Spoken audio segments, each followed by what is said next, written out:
সাউন্ডারে দেখেন একটু basic setting আছে, হ্যাঁ, যেগুলো আপনারা অনেক সময় বুঝে উঠতে পারেন না।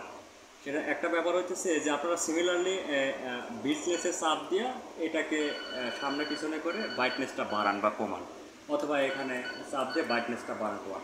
কিন্তু বাই চান্স এই সেটিংটা যদি এইরকম থাকে, এখন একটা ব্যাপার দেখেন যে যদি আপনি এখন ইয়েতে চাপ দেন, বিলসে চাপ দেন, ব্রাইটনেসটা বাড়ান, সিমিলারলি বাড়তেছে। যদি এই অবস্থায় কখনো ডিফল্ট সেটিং আসে, তখন অনেক আপনারা চেষ্টা করেন যে ডিসপ্লের বাইট বাড়ানো বা কমানো, কিন্তু কমাতে পারেন না। এখন কিন্তু এইরকমই আসতেছে, দেখেন আপনি কিন্তু বাড়াইতেছেন বা কমাইতেছেন, কমতেছে না বা বাড়তেছে না। আচ্ছা, এইখানে একটু নজর দিবেন। এখানে দেখেন যে লেখার ভিতরে একটা পরিবর্তন আছে, অর্থাৎ এখানে দেখেন একটা লেখা আছে, এখানে পড়তেছে প্যানেল বিল্টনেস, অর্থাৎ এটা শর্ট করে লেখছে, বিল্টনেসটা শর্ট করে লেখছে। তো একবার চাপ দিলেন, এটা ডিফল্ট কিন্তু এখন এই রয়ে গেছে। এখন যদি আপনি চান যে আপনি ডিসপ্লের বাইট কমাবেন বা বাড়াবেন, এটা কিন্তু পারতেছেন না। কেন? এখানে লিখতেছে প্যানেল বিল্টনেস, অর্থাৎ এই প্যানেলের কথা বলতেছে। এই প্যানেলে কিন্তু এক ধরনের আলো আসে, এটা এখন বুঝতে পারবেন না। যখন রাতে অন্ধকার থাকবে তখন এর থেকে একটা ভালো পরিমাণে আলো এখান থেকে গ্লো করবে।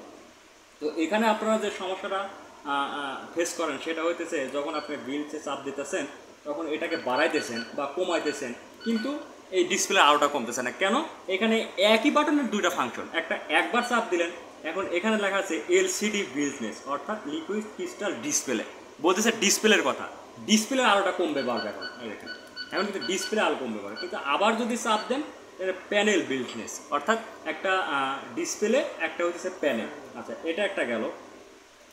আর একটা আছে, অনেক সময় এই ইয়াটা ইকো সাউন্ডার বা এই ইয়াটা সিস্টেমটা স্টপ হয়ে যায়, অর্থাৎ এরকম যে আপনারা বুঝতে পারেন এটা এমন দাঁড়ায় রয়েছে, এখন কিন্তু দাঁড়ায় রয়েছে, অর্থাৎ পানি কমলে বাড়লে আপনারা বুঝতে পারেন না যে আসলে কি ইকো সাউন্ডার চলতেছে না বন্ধ আছে, এটা কিন্তু বুঝতে পারতেন না। ডিফল্ট কিন্তু এরকম থাকেই যাবে, ঠিক আছে। এটা স্টপ হয়ে রয়েছে, মেন কথা এটা পজিশনটা স্টপ হয়ে রয়েছে, এই সিস্টেমটাকে স্টপ করে রাখছেন।